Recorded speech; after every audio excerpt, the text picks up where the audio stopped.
नमस्कार। आज हम एक ऐसी दिल दहला देने वाली घटना की गहराई में जाने वाले हैं जिसने पूरे देश को हिलाकर रख दिया था। 1 जुलाई 2018 की वो सुबह और दिल्ली का बुरारी इलाका। इस चर्चा में हम सिर्फ और सिर्फ डॉक्यूमेंटेड फैक्ट्स और सबूतों पर बात करेंगे और समझेंगे कि आखिर उस दिन बंद दरवाजों के पीछे सच्चाई क्या थी। तो चलिए इस पूरे मामले की शुरुआत करते हैं एक ऐसे नंबर से जिसने सबके होश उड़ा दिए। 11। एक बिल्कुल आम सी सुबह को एक ही घर के अंदर 11 लोगों की लाशें मिलती हैं। सोचिए, एक ही परिवार के 11 लोग। ये एक ऐसी घटना थी जिसकी किसी ने सपने में भी कल्पना नहीं की थी। ऐसे खौफनाक क्राइम सीन को देखकर इन्वेस्टिगेशन टीम के दिमाग में सबसे पहला सवाल यही आया कि आखिर ये था क्या? क्या ये आत्महत्या थी, कोई बेरहम हत्या थी या फिर कुछ और ही अजीब घटना? 10 लोग लटके हुए थे, आंखों पर पट्टियां थीं, हाथ पीछे बंधे थे और घर की सबसे बुजुर्ग महिला की बॉडी जमीन पर थी। ये सब इतना उलझा हुआ था कि किसी का भी दिमाग चकरा जाए। आइए आगे बढ़ते हैं। इस पूरे रहस्य को सुलझाने के लिए सबसे पहले ये जानना जरूरी है कि दुनिया की नजरों में भाटिया परिवार आखिर कैसा था। संतनगर में रहने वाला ये एक बिल्कुल आम मध्यम वर्गीय परिवार था जो एक किराने की दुकान चलाता था। घर में 3 पीढ़ियां एक साथ खुशी खुशी रह रही थी। ललित भाटिया दुकान देखते थे और उनकी बुजुर्ग मां नारायण देवी घर की मुखिया थी। पड़ोसियों की माने तो ये सभी 11 लोग बहुत ही खुशमिजाज, नॉर्मल और काफी धार्मिक थे। इनके पास ना कोई आर्थिक संकट था और ना ही कोई सामाजिक परेशानी। सब कुछ एकदम परफेक्ट लगता था। और दरअसल यही बात इस केस को और भी डरावना बनाती है। ये दुनिया के सामने उनकी एकदम खुशहाल और सामान्य छवि थी, लेकिन बंद दरवाजों के पीछे सच्चाई बिल्कुल अलग थी। वहां गुप्त और अंधविश्वास से भरे अनुष्ठान चल रहे थे। बाहर की दुनिया और अंदर की असलियत में जमीन आसमान का अंतर था। अब नजर डालते हैं सबूतों पर। जैसे जैसे इस घर की तलाशी ली गई, वैसे वैसे ऐसे सुराग निकलकर सामने आए जिन्होंने इस पूरी इन्वेस्टिगेशन की दिशा ही पलट कर रख दी। तलाशी के दौरान जांचकर्ताओं को एक बार फिर वही चौंकाने वाला आंकड़ा मिला। उन्हें घर में छिपाकर रखी गई 11 डायरीज मिली। ये 11 का नंबर केस में बार बार घूम फिरकर सामने आ रहा था और इन्हीं डायरीज ने आगे चलकर इस सबसे बड़े रहस्य पर से पर्दा उठाया। जब उन डायरीज को पढ़ा गया तो उसके अंदर जो लिखा था उसने सच में सबके रोंगटे खड़े कर दिए। उसमें बाकायदा स्टेप बाय स्टेप इंस्ट्रक्शंस लिखे थे कि आंखों पर पट्टी बांधनी है, हाथ बांधने हैं और लटक कर एक बरगद के पेड़ जैसा आकार बनाना है।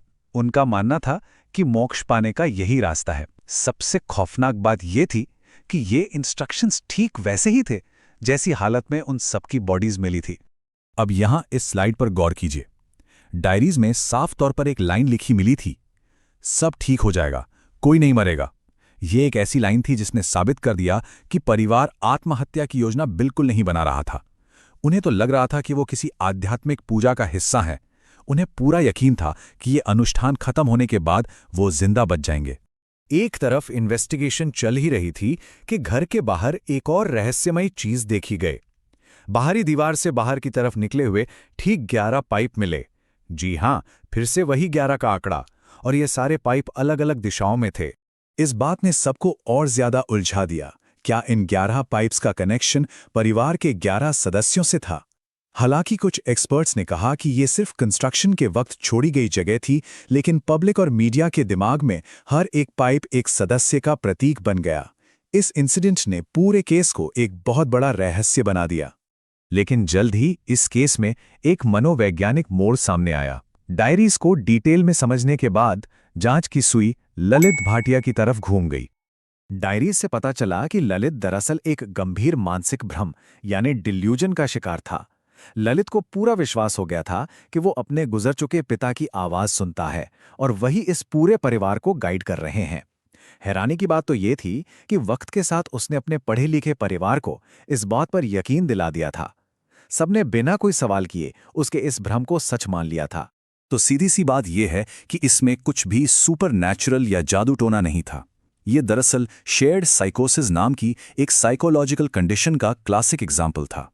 ये एक ऐसी स्थिति होती है जिसमें एक इंसान का भ्रम उसके आसपास के लोगों में फैल जाता है। इस साइंटिफिक थ्योरी ने साफ कर दिया कि आखिर कैसे एक पूरा समझदार परिवार एक व्यक्ति के भ्रम का शिकार हो गया। आखिर में निष्कर्ष की बात करें तो उन डायरीज और साइकोलॉजिकल प्रोफाइल की मदद से दिल्ली पुलिस आखिरकार इस पूरी पहेली को सुलझाने में कामयाब रही। उन्होंने ऑफिशियली क्लियर कर दिया कि ये हत्या का मामला बिल्कुल नहीं था। ये अंधविश्वास के चक्कर में हुई एक बेहद दुखद मास सुसाइड थी और इसमें बाहर के किसी भी इंसान का हाथ 0% था। परिवार को बिल्कुल यही लग रहा था कि वो मोक्ष प्राप्त करेंगे और उन्हें कुछ नहीं होगा। इस ट्रेजेडी का पैटर्न देखिए। पहला कदम, ललित के दिमाग में भ्रम ने जगह बनाई। दूसरा, परिवार ने धीरे धीरे इन बातों को सच मान लिया। और तीसरा, उन सब ने मिलकर पूरी मर्जी से इस जानलेवा रस्म को अंजाम दिया। एक एजुकेटेड परिवार बिना किसी फाइनेंशियल प्रॉब्लम के सिर्फ अंधविश्वास की वजह से मौत के रास्ते पर चल पड़ा। इस दर्दनाक झटके से बाहर निकलकर अगर हम देखें तो इस केस से हमें कुछ बेहद जरूरी सबक मिलते हैं।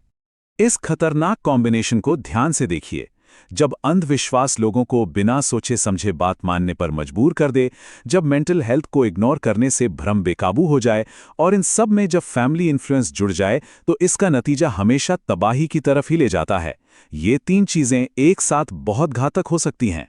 ये केस हमें याद दिलाता है कि कभी-कभी सबसे भयानक और अंधेरी बातें बिल्कुल आम सी दिखने वाली जिंदगियों के पीछे ही छुपी होती हैं।